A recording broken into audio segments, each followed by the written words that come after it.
Today's podcast is brought to you by Audible. Get a free audiobook download and 30-day free trial at audibletrial.com/spookshow. Then go over to morbidlybeautiful.com as we are now part of the Morbidly Beautiful Podcasting Network. It has been established that persons who have recently died have been returning to life and committing acts of murder. Have you checked the children? I want to play a game. The box. You opened it. We came. Here.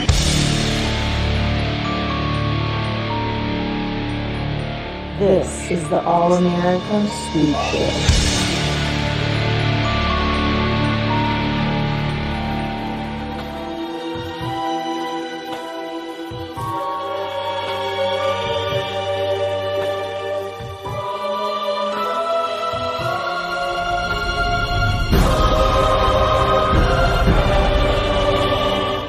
Welcome to the latest edition of the All-American Spook Show podcast. I'm Josh, and I'm joined here with Donny. Yo. And the Professor Smoke. Oh, we have such sights to show you for sure. Oh, yeah. Well, Will is not here to see any of them, so I guess we'll decide whether he's the lucky one for this go-around or not. But we're hopping back on the Hellraiser train here with Hellraiser Inferno, which, has an alternate title of Hellraiser 5 or just Hellraiser 5 Inferno. So you might see it either way. So yeah, I guess right on Front Street, we'll go ahead and throw down some of the usual information.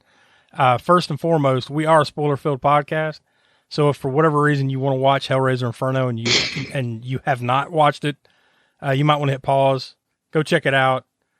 I believe currently as we record, I believe it was on HBO Max, and I'm sure a few other spots. If you don't own a copy of it, you can stream it there. But then, once you watch it, come on back and listen to us talk about it. Or if not, just keep on listening and we'll see whether that was the better choice or not as we go along. Of course, we want you to visit the all new aaspookshow.com. That's the center of the Spook Show universe. That'll take you directly to our podcast show archives, takes you straight to our YouTube channel, where we have all kinds of cool stuff going on over there. Grindhouse Gutter, Spook Show Rewind, Hammer Horror in Order, and of course, our new video series that we just debuted over on YouTube, The Video Vortex. That one is where we kind of go down the rabbit hole of video store releases. That would probably be the simplest way to put it, right, Smoke? Yeah. Oh, yeah. I think it's an appropriate name for the series is Video Vortex because it's truly like going down the rabbit hole, getting sucked into a vortex of an eclectic mix of movies. I'll say that from the old video store days. So. You want to check? Yeah, that's be fun. Yeah, for sure. We kicked it off with Samurai Cop. So if you know anything about that movie at all, trust me, you need to go on over to our YouTube channel and check that one out because that was a blast. And I'd have to say thanks to the wheel for that because we had I don't know how many, a couple of hundred movies or more, close to. I mean, it's probably up more than 300 movies now, but at the time, probably 200 plus movies that we had on that wheel, and it chose Samurai. Of all out of almost 300 titles I think we had on there at the time. Yeah, and a lot of them probably not nearly as deserving as being the inaugural episode, but somehow it landed on Samurai Cop, and I think that is 100% gold as far as a flag episode. Fate was on our side on that one, choosing it. But yeah, that and tons more over on our YouTube, and of course patreon.com/aaspookshow. You can also access it through aaspookshow.com there.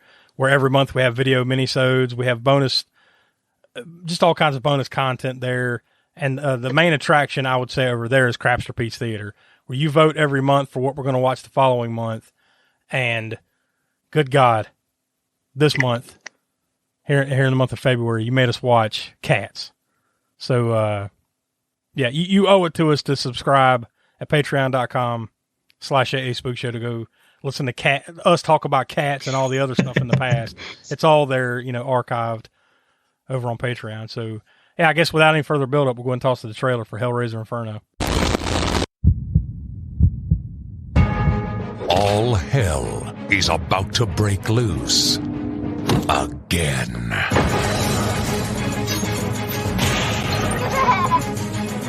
What do you want from me? And this time, the battle between good and evil has a familiar face. Welcome to hell. Hellraiser Inferno.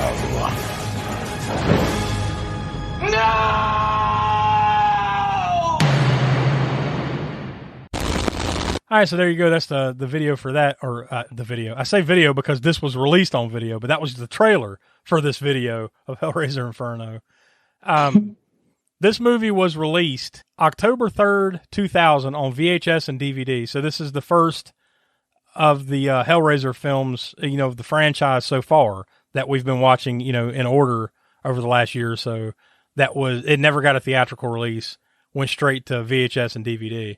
It was produced by Dimension Films and Neo Art and Logic, and it was distributed by Buena Vista Home Entertainment, which isn't that like a subsidiary of Disney or something like that? Yeah, I believe it was owned by them. I'm pretty sure it was owned by them, or maybe it wasn't owned by them at the time. I don't know, but they have some connection to it. Yeah. Yeah, that's a weird connection, right? If that you can directly somehow tie Mickey Mouse and Pinhead together. Although how much we can connect Pinhead, I don't know. We didn't see him that much in this movie. Yeah, that's another thing. Of course, this is rated R. Total runtime of 1 hour and 39 minutes. Over on IMDb, it's listed as a crime/horror/mystery in that order. I think that's very appropriate, in my opinion. To kind of list it in that order, because this is different. It was directed by Scott Derrickson and also written by him and Paul Harris Boardman.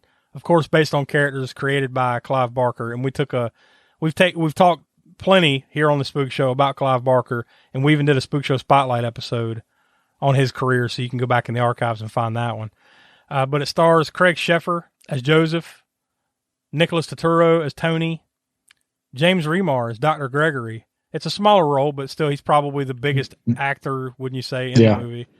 And, of course, Doug Bradley reprises, once again, his role as Pinhead. Didn't really feel that there was anyone else worth pointing out as far as the cast is concerned. I mean, did you guys have any other deeper dive type stuff or anything in particular you wanted to mention before we dive in?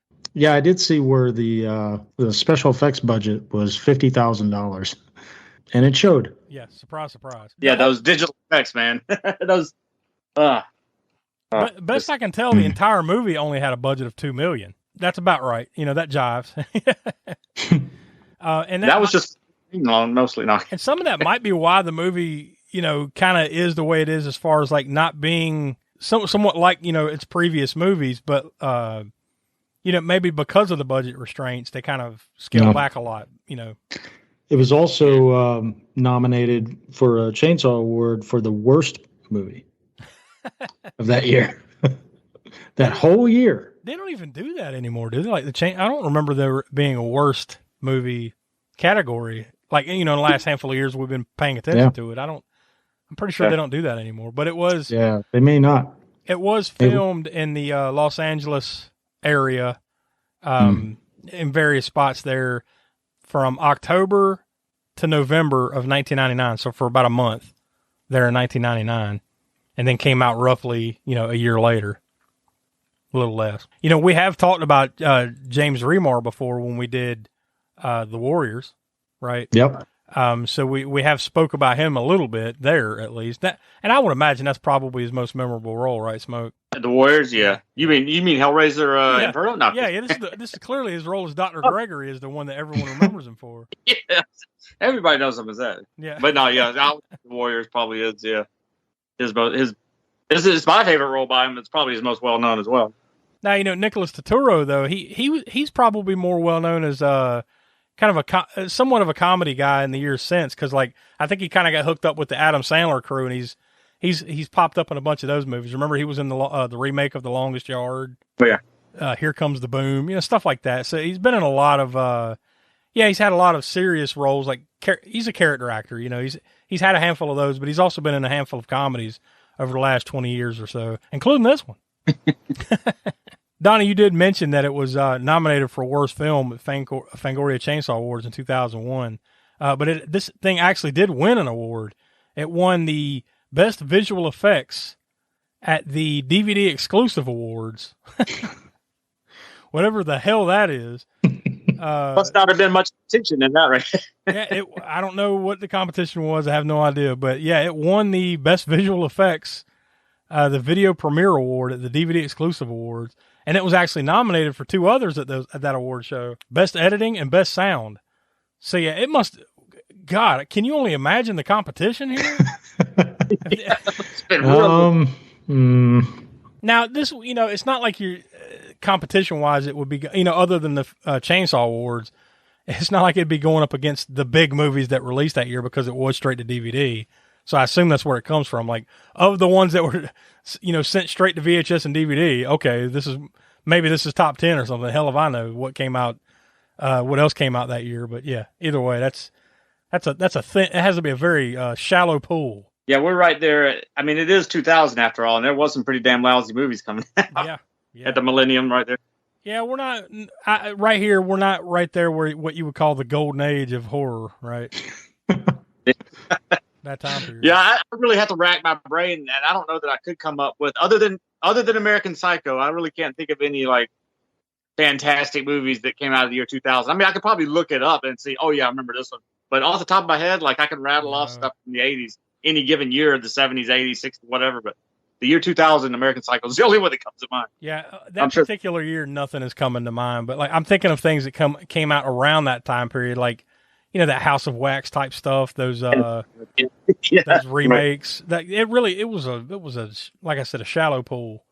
This time period, a lot of remakes and sequels of movies that weren't good to begin with. So you mentioned the competition for the DVD exclusive awards, best visual effects. I actually do have the list of that. Dear God. Yeah, I'm looking for the visual effects currently. It was also nominated for best editing and best sound, I think it was. So yeah, those. All right, so this is actually a pretty funny list. So yes, Hellraiser Inferno did win the best visual effects, but it was up against Beowulf, Komodo. That's about right. Komodo.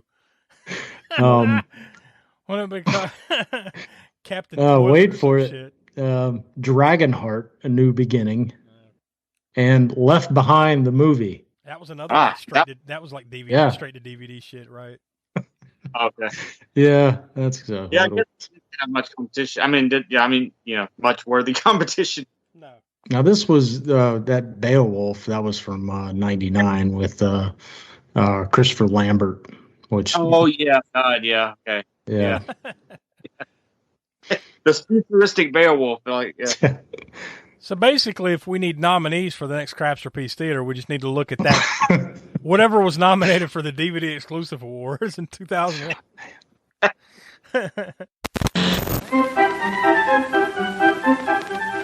Hurry, step right this way, folks, for the most extravagant array of refreshment goodies ever assembled under one roof.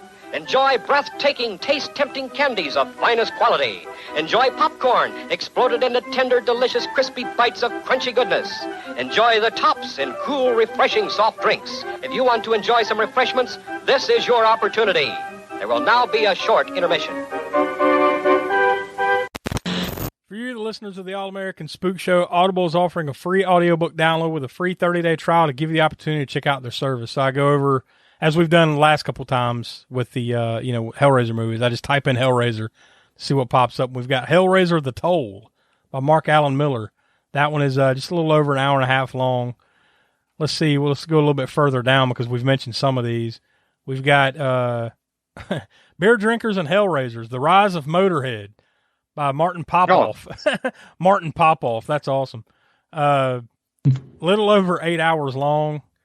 Just a little further down. Most of them are like, here's a bunch of actors and they were Hellraisers or something. For some reason, they've got Harry Potter and the Sorcerer's Stone Book 1 has popped up here. So yeah, if any of that stuff sounds like it interests you, you can hop on over to audibletrial.com/spookshow. Again, that's audibletrial.com/spookshow for your free audio book. So as we always say, you get a credit, you can take that credit, cash it in. If you decide it's not for you, you can cancel it. You get to keep the free book. So, it helps us out. You get a free book out of it. Win-win, right? Donny, you're in luck this time. I went over to IMDb and clicked on plot summaries like we've been doing lately.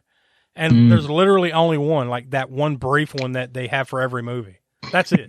No one has ever submitted a synopsis to IMDb for Hellraiser Inferno. We might need to get Will on that. It says, a shady police detective becomes embroiled in a strange world of murder, sadism, and madness after being assigned a murder investigation against a madman known only as the Engineer. That description is not correct. I don't feel that that's representative of what this movie is, to be honest with you. Right? I mean, because like he's not really assigned a case or anything, right? He just kind of, doesn't he? Like he just kind of takes it upon himself. He goes down the rabbit hole here. Yeah, for his own benefit, so to speak. Yeah. I guess that's the whole point of well, not the whole point, but one of the main points of the movie is that this dude is self-absorbed, selfish, yeah, type of person, and sort of like a narcissist. Yeah, and eventually he pays the price for that, right? That's not giving too much of a spoiler away there. Where do we start, Donnie? What do you want to? What's the first thing you want to talk about here? I guess, like, who plays chess at like a basketball gym? Not only at the basketball gym, but like while a game is going on, like right beside the chessboard. And then he plays the chess game. Of course, he beats a professor because that's more impressive, right? He's playing against the professor. And then he goes and hits the showers. Like, who goes and hits the showers after the hard game of chess? That's true. Yeah, he did. Yeah. Yeah, that set the tone. And you're just like, what the fuck is this? First of all, should we start, like, who had seen this movie going? True, yeah. Already. We should mention. Y'all both had seen it? We should mention that. Yeah, like, I thought maybe I had seen this. Turns out, no, I hadn't seen it. But it seems like there was something familiar about it. Maybe it was just like seeing some of like James Remar and stuff. Maybe it was just a couple of familiar faces. Something feels like I might have at least watched some of this at some point. I don't know. But either way, I mean, it might as well have been a new watch for me because I wasn't remembering anything other than a couple of faces. So I'm going to say no, I hadn't watched it before. No, this is the first time I'd seen it. And actually going forward, well, really the last movie we did, Bloodlines, that was the first, one that I hadn't seen up to that point. I'd seen 1, 2, and 3. And other than that, I think it's one near the tail end that I can still never remember the name of. Yeah. not the latest Hellraiser movie, the one right before that. I feel pretty safe in saying from this point forward for sure I haven't watched anything other than that recent remake. I did watch that like a month or two ago. Yeah, I haven't seen that one. I have watched that. Other than that one though, I haven't watched any more of like this Doug Bradley run. No, eventually it's not him anymore. But I stopped after Bloodline. Bloodline was the last one I saw in theaters, and I just didn't bother with the others. But now I guess we kind of have to bother with them. We have to bother with them. We have to bother. The sweet twist of irony here is that Will's going to be the one that has seen all these or something, right? the one guy that never watches anything until we tell him to. What I recall of the ratings, Will has never been too big of a Hellraiser fan, right? No, and that's from the first movie. And I told him right then, I was like, dude, if you didn't like that, you might as well quit now. Because it don't get better. That's a fact. And that's being objective, right? Yeah. See, just this movie. I thought that the last movie, it's got to be better than that movie, right? This one had to be better than Bloodlines. Now, look, we'll get into it with our ratings here, but I'm going to say this, and I feel like I'm going to be alone here. I do think that this was slightly better than that last one. That's just my opinion. And maybe that's looking back, because it hadn't been that long ago since we watched it. That movie was not good. And I'm not saying this was good. I'm not. I mean, I still think look, I'll say this. I think as a movie, maybe not even a good horror movie, but as a movie, I think this movie is structured better than that movie was. Most parts of that movie didn't make any kind of fucking sense. It jumped around in time periods, right? Like, just remember that movie for a minute. And like, at least this one had a linear story from beginning to end that somewhat made sense, right? Like, granted, it does get a little what the fuck at the end, right? This one, and we'll get into it in a second, but I think that's just my opinion. As a movie, this is a little better, but that's still a pretty really low bar. I'll say it. Yeah, I would disagree, but like you mentioned, we'll get to the ratings later. Well, I'll add this before we jump back in. As a Hellraiser movie, no, this is not. It is a Hellraiser movie, but it ain't a Hellraiser movie. You know what I mean? It's just compared to the first 4 that we just watched. Oh yeah, totally. This is this is left field. This is an entirely different movie. Like, it's more Smoke. When you say it's more like in some ways like a noir, like a crime noir, a little bit. Yeah, that's what I was going to mention about too. Is that if I had to give, like, let's say I give it something positive to say about the movie, is when it first started out and when it kind of was going down that path a little bit, I was like, yeah, okay, I'm going to like this movie quite a bit better than Bloodline because I love noir, original noir, and I love neo noir, which is all kind of movies fall into that subgenre. But when you got that sort of hard boiled detective type story, yeah, I was like, okay, cool, this is gonna go somewhere. I'm gonna enjoy this one a little bit. And the further it went down that storyline, okay, that's fine. But then all of a sudden, yeah, it's just nothing at all is coming up Hellraiser related. Yeah. It took a while. It took a long for any while. Cinnabite. Well, yeah, a good while, right? And then, well, already mentioned, you did see some Cinnabite type action briefly, but like, dude, I was paying attention to the clock. You're damn near an hour into the movie before anything like hardcore supernatural or Cinnabite or Pinhead related happens in this movie. At least other than like brief little glimpses and teases of stuff. Nothing in particular really happens for a solid fucking hour in this movie. Yeah. Yeah, I think there's a lot of lost potential in there because, well, they didn't have the budget, of course. They went straight to video and all that, but they didn't have the budget for Hell or for any of these types of like deep, detailed special effect Cinnabite creatures, like even the first 3 movies did. And it shows. And last one before, at least the last one before this was theatrical, right? I believe the Bloodlines one wasn't. It probably had more of a budget, I'm sure, than this one. It was. I just thought it was lost potential there. That if they could have worked in more of the Hellraiser world into the film noir story, I really would have enjoyed it more so. I agree. Like I felt like they were gonna go down that road, and then just, at some point, just fuck it. Yeah, they probably didn't have the money. They probably ran out of it just wasn't in the budget probably to do the fantasy stuff. Well, yeah, I get that. I mean, like the noir part of it, like that wouldn't have cost them extra money to kind of keep going on that vein. But like, nah, they at some point they just said, fuck it. Like, we're just gonna make this what it is. Like they got away from it, and then it's like they oddly came back to it a little bit. It was like when it felt necessary, they kind of threw in the voiceover, but it didn't really jive with what was going on, kind of thing. It's like he was telling a story, but he would only dip in and out of it. I felt it would have been a little bit more unique if they'd have kept up with that, but they abandoned it. I just went back and looked at my notes, by the way. Hellraiser Bloodline, it did have a bigger budget. It was $4 million. Double the budget. And it shows, though, as far as like in that one, at least you did see more Cinnabite type stuff in that one, although it wasn't even nearly as much as the previous 3, but still, you did get more than this. Because what did you get in this? You got those weird twins. Yeah, and the engineer. Yeah, and that little half, like arms. Yeah, and a the head. torso. Yeah, arms and a head and the upper body just crawling around. I mean, they did sort of generate a little bit of tension in that scene, I guess, with it. I mean, not enough. I mean, not anything to write home about, but I mean, of him, that scene with the twin things or whatever, and then he's running away, and then the half torso thing's coming up the stairs, and then he jumps over the stair rail, lands on the table down below, and he could have probably just kicked that thing out of the way, but anyway. But yeah, I mean, it's not enough.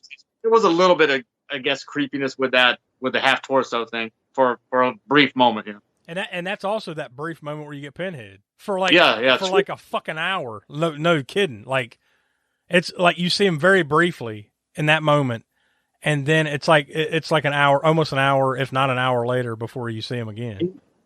And you didn't even get any dialogue from him really in that first scene. I think he did say something, but it was I got a little bit of something there. Yeah. I can't remember what it was. I don't remember. But it was boo or something. I don't know. Like very brief. couple of words maybe. What's with all the finger stuff throughout the? I get it in the end a little bit, right? yeah. But like all throughout the movie, there's this kid's finger that pops up at like each crime scene. Like like in the candle at the very beginning, right? There was one in a candle, and then there was another one. Like in the bathtub when the I guess it's to like kind of create a sense of urgency. To if it's a kid's finger, we like can let trying an to adult suffer, like but he's not a trying kid. like he's trying to solve the mystery. Yeah, I think when we're talking about this movie, I think we should kind of just go ahead and jump ahead so we can come back to some stuff. I think we should just go ahead and talk about the end of this movie and then come back to some of these other things, because I think the reason I say that is because did any of this happen? That's a good point. That's a good. Well, he's hunting down this guy he believes is a serial killer, like we said before, called the Engineer, who's killing these random people in his life. And then eventually he gets to the point where like he's face to face. And as it turns out, right, the Engineer was himself, right? Like kind of like the Engineer was the embodiment of his body. And he's got a kid that he keeps chopping the fingers off of. And that's why these fingers keep popping up throughout the movie. And the kid is supposed to be his soul, right? Is that what they said? Because that's what Pinhead, something. Because also another reveal, by the way, along the way, Dr. Gregory, James Remar in the movie, he's Pinhead. Yeah. So at the end, it's Pinhead standing there, and like, the Engineer takes off the mask, right, and it's himself. And then there's a kid sitting in a chair with like most of his fingers gone, and then like I guess each finger that gets chopped off represents a kill, right? Something like that. And it's like, it's your body killing your soul, or some convoluted horse shit that Pinhead tells him. It's your body killing your soul. You're not in tune or whatever the fuck. And then he wakes up. Joseph wakes up. It was a dream. He's back in the hotel room with the prostitute from the beginning of the movie, where he had the lament configuration, the cube. Then he just goes about it. Well, boy, thank God that was a dream, right? And then he gets a phone call, and it's that prostitute like dying again on the phone. So he just grabs a pistol and just, I guess at that moment he realizes like, oh fuck, this isn't a dream, or like I'm caught in a paradox or some shit. And he just takes a pistol and blows his own brains out. Then he wakes up in the bathroom again. So in the end, right, like he's just in this hellscape of like he's just going to play this over and over again for all of eternity, right? Yeah, like that's his own personal hell, kind of like Frank's own personal hell from Hellbound Hellraiser 2 when he was in there with the bodies, because he was a misogynistic womanizer or whatever, and so all these bodies are coming out of the thing and he can't get them. So I guess this was his hell. I figured it would be better just to go ahead and get that out of the way. Like, all right, this is what the movie is about. Basically, he's like you said, he's trapped in his own personal hell, and it's just going to play over and over. It's Groundhog Day, Pinhead style. Yeah. Yeah. So that being said, that everything we watch in this movie was, from the time that he solved the cube, it was just horse shit, right? It was just a dream. Or I mean, honestly, I wish it didn't happen. Well, unfortunately for Joseph in the movie and for us, it did. It happened. And it gives you that false sense. I mean, even though it plays into the plot of the movie for him to, this is his hell and he keeps reliving it. It kind of gives you that this is the end of the movie finally. Boom. Nope, that wasn't it. This is the end of the movie. Nope. Yeah. And it just kept going on. Again, makes sense to the plot of this movie, but it still was agonizing again. For another few more minutes before we get to the actual end of the movie. Nope, that's not it either. So who is Pinhead supposed to be torturing here? Joseph or us?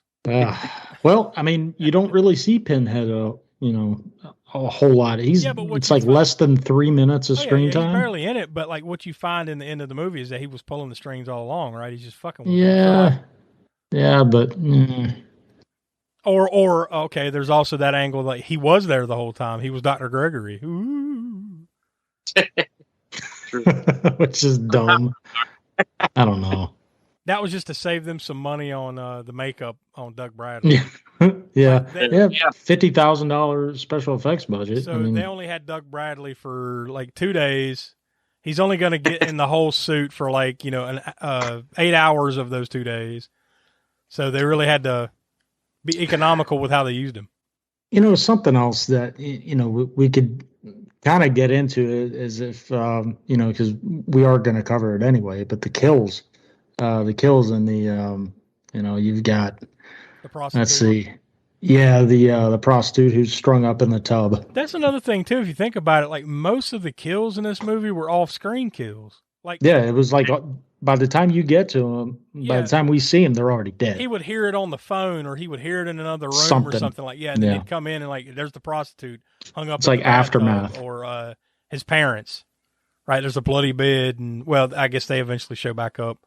Once again, movies like this can be frustrating for me when we're talking about them like this, because you don't know what the fuck was real there, right? Like it's almost like April Fool's Day.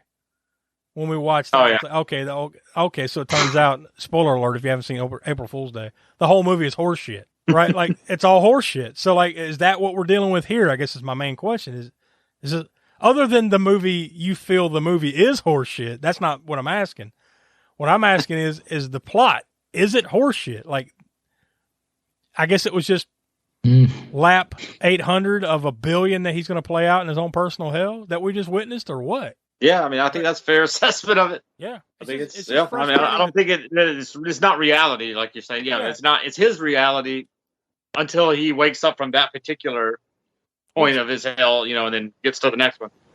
My point is that like everything you saw, if everything you saw is horseshit, did any of it happen? Did any of it matter? It doesn't matter. Nah. It doesn't. Like, okay, the prostitute was dead. Well, when did she die? Is she really dead? Who fucking knows? It's a dream. And part of this weird dream was this random cowboy poker game in the middle. What level of his subconscious is that? Well, I mean, let's see, you're playing chess at a basketball game. Cowboy, it was like a Wild West poker game. Yeah. And then random bar. He gets his ass kicked by cowboy ninjas. Yeah. Well, another way to look at it is to say that, we should have probably known this. Along and along, there's these little hints dropping of like, this isn't reality. That like, the chess, who plays chess at a basketball game or the cowboy poker thing, or all these, these little hints that the reality this isn't reality. I mean, I guess that's another somewhat positive thing you could say about the movie. If you had to say some positive stuff besides the film noir element, is it's got a pretty high level of sort of surreal images and surreal situations and things, but that's also, again, in retrospect, part of the dream or hellscape or whatever you want to say of his mind or whatever. It does have some of those little surreal moments. Not necessarily on the level of Cronenberg or David Lynch by any means, but. And I think considering a lot of things here, taking into consideration it had a $2 million budget, would you say $50,000 in special effects? Yeah. I think if that's true, and these numbers we see are true or whatever, I think considering that, they did a pretty good job here. Because we have seen far less with way more money. We have. There's La Llorona. yeah, the Curse of La Llorona. Anything blank, fill in the blank, La Llorona. There's all those. I mean, there's tons of other examples, but you get my point. Like, I think considering their restraints, it's fine. But look, I think at the end of the day, you get what you get when you're watching a direct-to-video, any kind of direct-to-video movie. Especially the ones made past, say, sometime in the early to mid 90s, right? Anything past like that, like, man, these things, they slowly go downhill, like you said. Some of those ones from the 80s and early 90s, they're still palatable today. But, man, you get in this time period and beyond, that's straight to video. And nowadays, straight to streaming stuff, man, that stuff's bad.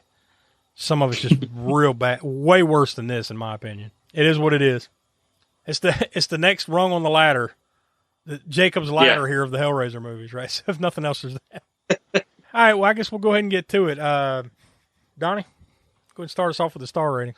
All right, so, minimal Pinhead. Not there was that whole, He's Dr. Gregory. He was there the whole time, kind of thing. But, you take away every Hellraiser reference, this movie's still shit. I'm going to have to re-rate Bloodline whenever the end of the year show, because I thought that was bad. This was worse. in my opinion. I want to make sure I give it a little wiggle room on. I'm gonna rate this one a star and a quarter, and yeah, because I haven't seen the rest of the Hellraisers, but I just have got a feeling this it's just that it's not going to get much. Gonna suck from here on. It's not going to get much better.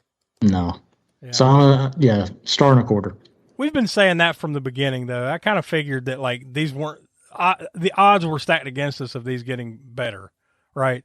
There might be some outlier. Hopefully, there's an outlier somewhere here. Like, well, you know what? That wasn't too bad. Professor, what do you say? Yeah, I am. I'm pretty much in the same boat as Donny with this as far as like not having seen any other ones. Well, not even seeing Bloodline and going forward. It's going to be, and I know that they're not going to be even as good as this one. I know not that this one's good, but they're probably going to be worse. And I believe I gave Bloodline a star. Yeah, one star. Spoiler alert. We gave all four of us gave Hellraiser Bloodline 1 star. And like I said, I think I like that one just maybe a little bit more. And the only reason that's the case is probably because there's a little bit more of the Hellraiser world in that one than there is this one. Even though, as we said, the plot is bare bones to non-existent in a lot of places. It's all over the place when it comes to Bloodline. I do like this one, as we've also said. I do like the film noir element of it. I just think that if they had worked in more elements of the Hellraiser world into that film noir story, it would have been better. All that being said, though, and even though I do think I like that Bloodline a little bit better, I think I'm going to still give this one, as Donnie did, I think I'm going to give it a star and a quarter as well, just because I know it's going to get much worse from here. And maybe I'll re-rate. Maybe I'll re-rate as well. We'll see when it comes out. But like I said, I do like the film noir element. There's just not quite either not enough of that or just not enough of the Hellraiser world melded into it. So, star and a quarter. I agree and disagree with everything y'all just said. For the reasons that I said earlier. I think as a movie, this is a better movie than Hellraiser Bloodline. But that ain't saying much. And I admit that. I'm going to give it a star and a half. Just slightly above y'all. I mean, it's not like, I got to watch this one again. Hellraiser Inferno, hell yeah. I'm not going to die on that hill. I'm just saying that I think this has a more cohesive script than Hellraiser Bloodline did, even though that one did have more of the Cenobite, that stuff that you want to see in a Hellraiser movie. I just think this one's slightly better. That's all. But once again, that ain't saying much. So it's a very low bar here, and I'm looking forward to watching the subsequent movies just to see if nothing else, out of morbid curiosity, to see if it gets any better. And I seriously doubt it does, but I want to see how this plays out as far as do these movies get any better or not. So we'll be swinging back around to this one sooner than you might think. All right, so with all the ratings out of the way now, of course, as you know, Will is not with us to give us the kill count, but we still have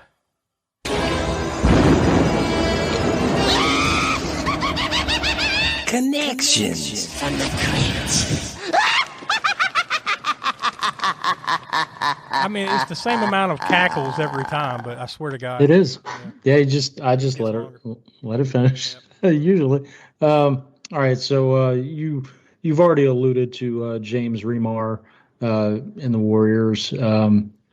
Also, Doug Bradley in each of the previous 4 Hellraiser movies. That's the cast taken care of. The crew, we have the same special effects crew from actually, let's see, 5 previous Spookshow episodes. The Devil's Rejects, Annabelle, Josh's favorite, House of Wax, remake. You know what? Ginger's. Hey, wait a minute before we continue. I'd rather watch this than House of Wax again. How about that? Man, yeah, I don't know. I do. So Devil's Rejects, Annabelle, House of Wax, Ginger Snaps, and Dr. Giggles. Thank you, Donnie. Score.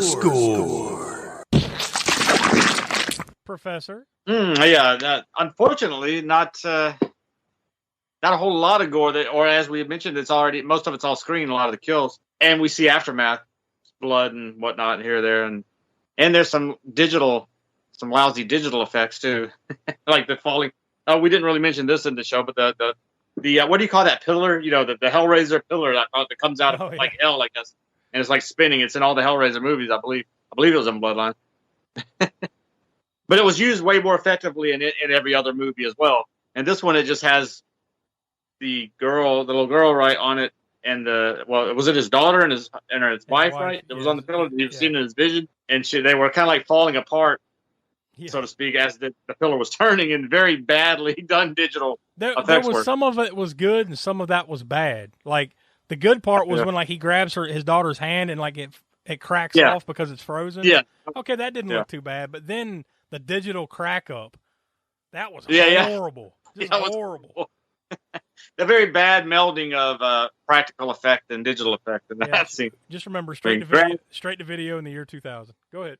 Yeah, straight to the $50,000 budget, and this is the year 2000, sort of the dawn of this, this types of digital. I mean, maybe not the dawn, but you had to have a good budget if you wanted to have halfway decent digital effects at that time. Good, So I don't think this movie is quite as gory as Bloodline was. Not that Bloodline was a blood fest either, but I think you have to go a little bit higher than a 4. I was going to go 4, but I think with some of the stuff that's happening in here, you've got some stuff that's a little bit above a level 4. I think so. I'll give it a 5. I'll give it an even 5. Yeah, I think that's fair. I mean, like you don't see a lot, but you see enough. Yeah. From what I remember from Bloodline, it's probably about the same, maybe a little less. It seems to me too like another theme that I'm catching on to here with all these Hellraiser movies is that you do have these scenes where stuff happens off screen. Like this isn't the first time in these movies that we've watched. Like it's like you see it afterwards, like they walk in and somebody's skinned alive or something like that. It's like they do that a lot in these movies for some reaon. Maybe especially after the first 2, right? I mean, after the first 2 Hellraiser movies, even in 3. And maybe it's aftermath scene. Maybe it's as simple as budget. It probably is just as simple as that. That's Hellraiser Inferno. That's one of your favorites, Donnie. This will be one we pull out. You can watch around the holidays. I don't know what holiday, but you can watch it around. Pick your poison. Maybe around July 4th. Fuck, I don't know. Who cares? But here in our house, it's going to become a Valentine's Day thing. I think it's your new Valentine's Day tradition. No. Yeah. Oh, not. Apparently not if you want to stay married, right? Yeah, because you can't see my wife's off camera making a butcher knife gesture to her. I thought that was just every day that ended with a Y that she did that, just not just for this. Huh? All right, so there you go. That's that. We're going to put that in the dustbin because we got way, way, way bigger fish to fry come next week. That's a fact. This is like going from underneath the outhouse to the top of the penthouse. I mean, literally, like, whatever analogy, metaphor, simile, whatever you want to say, it applies here. Because we are going straight to the mountaintop here as far as horror is concerned. And the reason we're doing it is because it's episode 150. It's a big milestone episode. We never thought we'd make it, honestly. I mean, if you were being honest, we'd be lucky to get 50 episodes out of this, and we've made it to 150.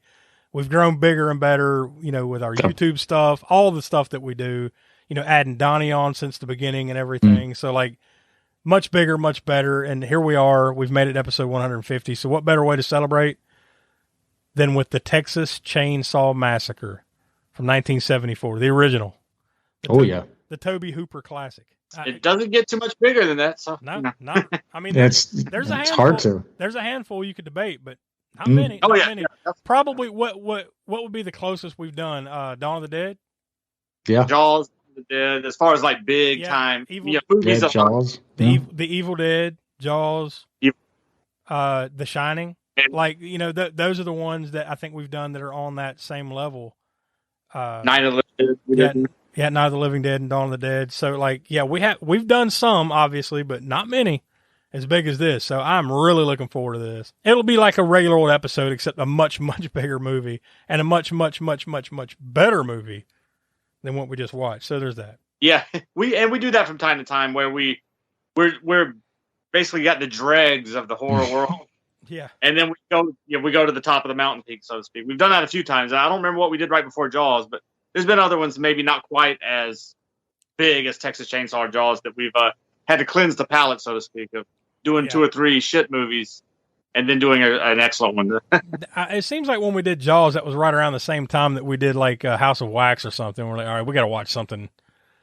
We got to watch something. Well, no, that was after that. I'm looking at it now. No, we actually had a little run there where we watched The Shining, Doctor Sleep, and then Jaws. Some really good stuff going on there. It wasn't too bad before that, like immediately after that, there was some House of Wax, Kiss Meets the Phantom of the Park, The Devil's Reign, stuff like that. But yeah, anyways, so I'm looking forward to getting to watch the Texas Chainsaw Massacre yet again, and obviously just getting to talk about it again, everything about it. I'm looking forward to it. So that's pretty much it. We're gonna leave it there. So for Will, who couldn't be with us, Donnie, Professor Smoke, I'm Josh. We are the All American Spook Show, and we will talk to you next week for the Texas Chainsaw Massacre. And now, folks, it's time to say goodnight. We sincerely appreciate your patronage and hope we've succeeded in bringing you an enjoyable evening of entertainment. Please drive home carefully and come back again soon. Good night.